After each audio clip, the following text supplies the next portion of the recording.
Good morning, students. I am Ananta Datta from Bharati College of Engineering and Technology. Today we will study about a new topic, Brasenham circle algorithm of computer graphics subject of B6 and CSE. आज हम देखेंगे कि ब्रेसेनहेम का circle algorithm कैसे work करता है। हमने कल तक के DDA की लाइन ड्राइंग और ब्रेसेनहेम की लाइन ड्राइंग एल्गोरिथम पढ़ी थी, जिसमें हम सिंपली लाइन प्लॉट कर रहे थे। आज हम पढ़ेंगे सर्कल एल्गोरिथम, जिसमें हम ये देखेंगे कि हम सर्कल कैसे प्लॉट करते हैं। तो सर्कल प्लॉट करने के लिए सिंपल हमारे पास जो सर्कल रहते हैं हम उसे एक वे पे सिमेट्रिक पार्ट में डिवाइड करते हैं। मीन्स जो एक सर्कल रहता है हम उसे 8 पार्ट में डिवाइड कर देते हैं। इसको हम बोलते हैं 8 वे सिमेट्री।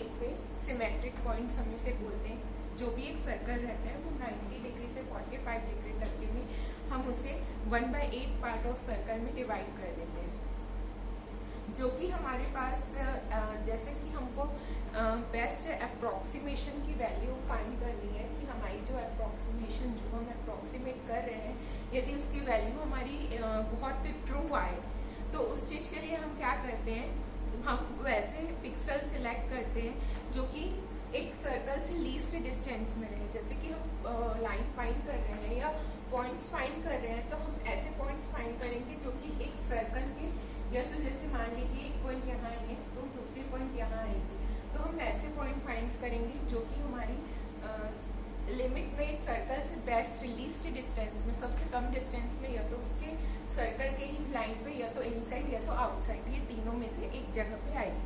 जैसे कि हम यहाँ पे देख सकते हो फिगर 1 में ये हमारा पॉइंट है, यहाँ से हमारा एक रेडियस है। जो ये रेडियस है ये हमारा ट्रू लाइन है।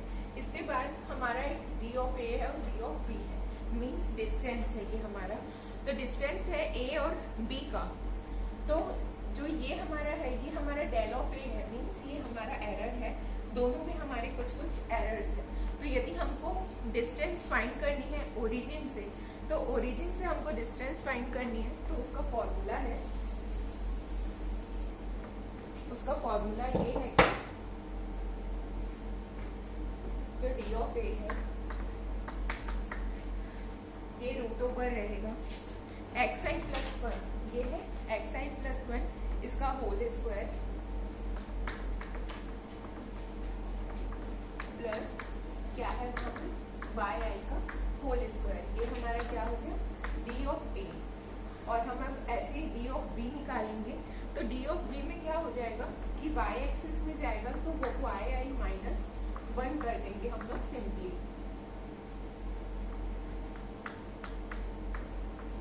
ये हमारा निकल गया डी ऑफ ए और डी ऑफ बी। अब हमको क्या निकालना है, del A and del B. Del A और डेल बी की वैल्यू निकालेंगे हम। तो डेल ए और डेल बी की वैल्यू निकालने के लिए सिंपली हम क्या करेंगे, डेल ए की वैल्यू निकालनी है, इतने की वैल्यू निकालनी है, और पूरे की वैल्यू क्या है ये है। तो हम क्या करेंगे D A minus are,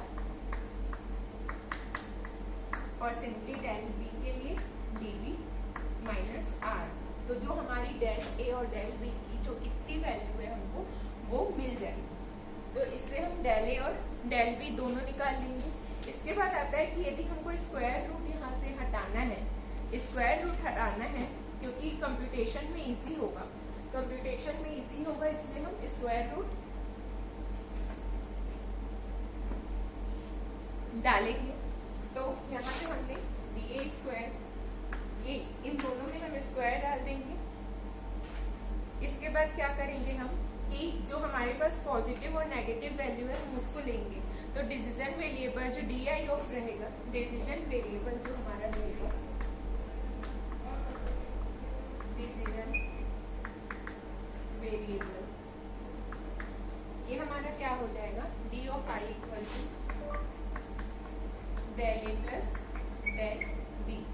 del A plus del B कर देंगे। तो अब हम del A plus del B की वैल्यू फाइंड करके हम जो डिस्टेंस का फॉर्मूला है वो अचीव करेंगे। तो हम यहाँ पे देखते हैं,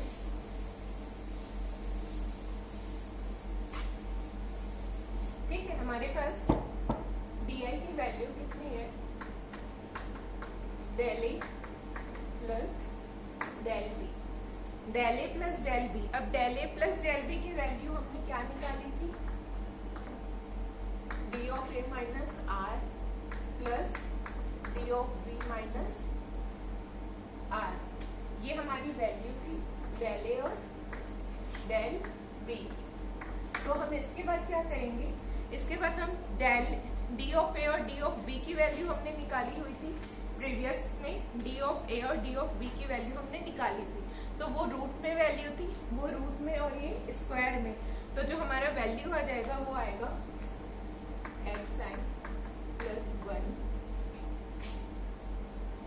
का whole square plus Y of I का whole square plus X I plus 1 का स्क्वायर एक्स आई प्लस 1 का square plus Y of I minus 1 का स्क्वायर। ये इन दोनों की वैल्यू थी, तो हमने उन दोनों की वैल्यू यहाँ पे रख दी। इसके बाद हम क्या करेंगे कि वैल्यू डालेंगे, जैसे कि हमारे पास आर स्क्वायर था, हमारे पास आर स्क्वायर तो था, वो हमने एज इट इज रखा है, ठीक है, और डी ए डी बी की हमने वैल्यू डाल दी। देन नेक्स्ट पॉइंट 0 प्लस 1 का whole square plus Y of I की वैल्यू क्या है हमारे पास R square, Y of I की वैल्यू हमारे पास आर स्क्वायर है माइनस आर स्क्वायर जो हमारे पास दिया हुआ है। उसके बाद फिर हम एक्स आई की वैल्यू क्या डालेंगे 0, 0 प्लस 1 का whole square plus Y of I की वैल्यू आर स्क्वायर माइनस 1 और minus of R square, minus of R square. तो ये वैल्यू आ गई। इसे जब हम सिंप्लीफाई करेंगे तो ये आर स्क्वायर यहाँ पे कैंसिल हो जाएगा। इसको जब हम सिंप्लीफाई करेंगे तो आएगा हमारे पास 2 प्लस आर स्क्वायर 2, ये 1 और ये 1 2 प्लस आर स्क्वायर, और इसे सॉल्व करेंगे तो हमारे पास आएगा 2r minus 2, 2r minus R square. तो जब हम इसे सिंपल करेंगे तो हमारे पास फाइनल वैल्यू डी की आएगी 3 माइनस 2r, ये हमारी आ गई डी। डिस्टेंस का फॉर्मूला आ गया। अब यदि हमारे पास और कंडीशन है, यदि ये जो डी ऑफ आई हमने निकाला है, ये यदि डी, ये जो हमने डी ऑफ आई यहाँ पे निकाला हुआ है, इसकी वैल्यू यदि हमारे पास 0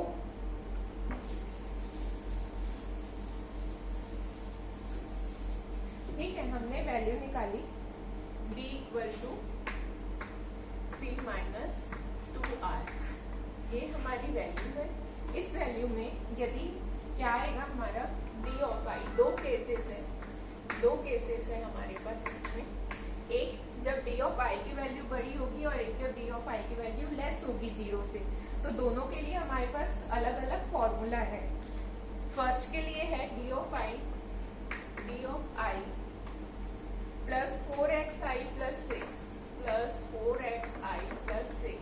यदि ये आएगा तो हमारे पास ये फॉर्मूला हम पुट करेंगे, और यदि हमारे पास कंडीशन ये आएगी तो हम एक अलग फॉर्मूला पुट करेंगे, वो है d of i plus 4 x minus Y plus 10 xi minus yi plus 10।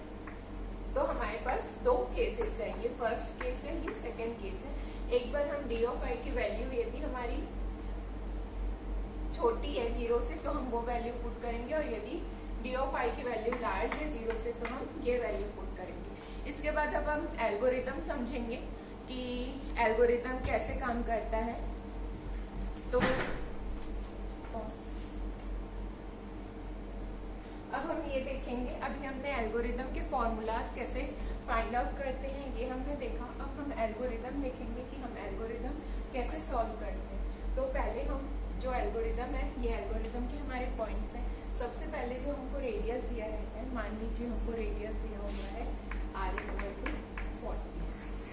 हमने ये रेडियस को पहले रीड किया, रीड करने के बाद हमने क्या निकाला, जो हमारे पास जो डिसीजन वेरिएबल है उसको हमने इनिशियलाइज किया, initialize the decision variable d equal to 3 minus 2r।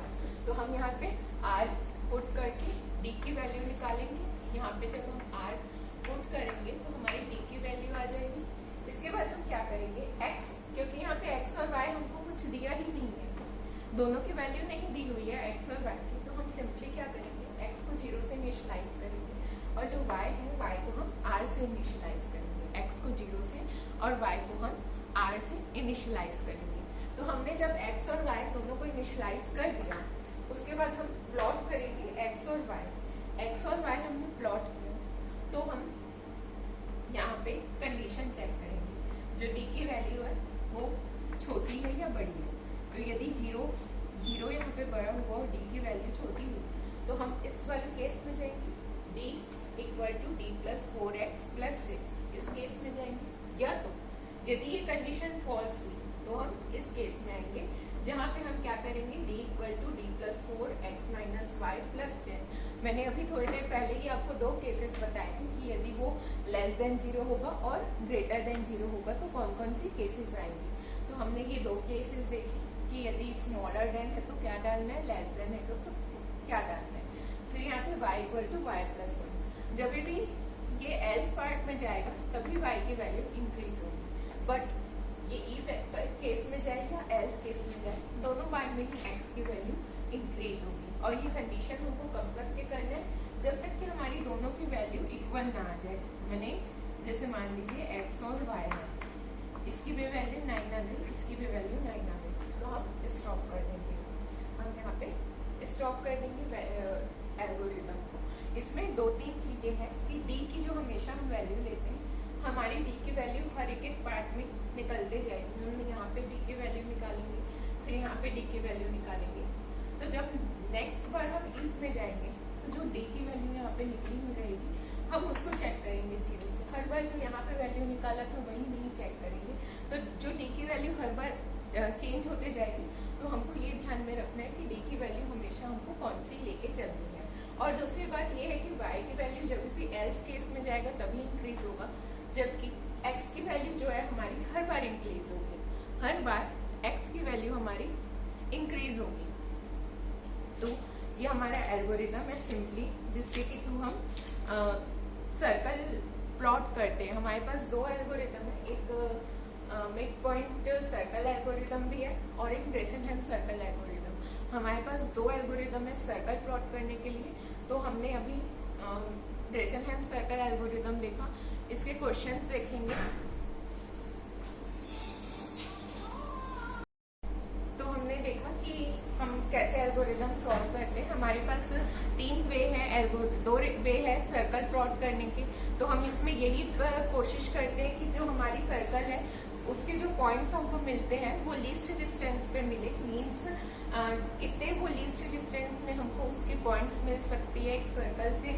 Means जैसे ये सर्कल है, हम इसके पॉइंट्स प्लॉट कर रहे हैं, तो हमको इस सर्कल से जो लीस्ट डिस्टेंस में पॉइंट्स मिलेगी हम वही पॉइंट्स को लेके चलेंगे।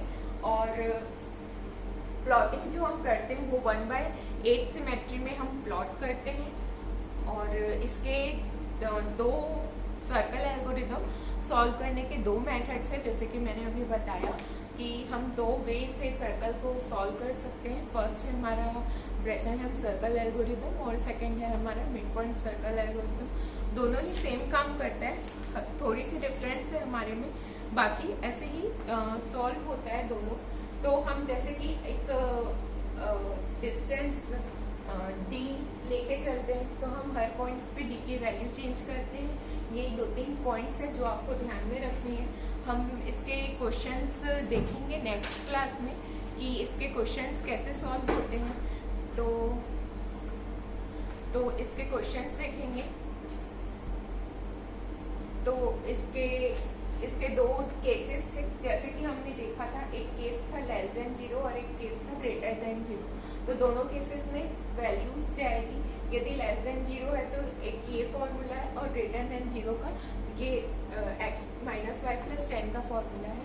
तो जो भी केसेस 2 केसेस है हम उसके थ्रू सॉल्व करेंगे और x की वैल्यू हमारी हर टाइम पे x की वैल्यू इंक्रीमेंट होगी और जो y की वैल्यू है वो सिर्फ एल्स पार्ट में जब हमारा एल्गो जाएगा तभी y की वैल्यू इंक्रीमेंट होगी। तो ये हमारे 2 केसेस हैं। हम इसके क्वेश्चंस फिर नेक्स्ट क्लास में देखेंगे, 2-3 क्वेश्चन सॉल्व करेंगे जिसके के थ्रू आपको एल्गोरिदम कैसे काम कर रहा है वो आपको इजीली समझ आ जाएगा। Thank you.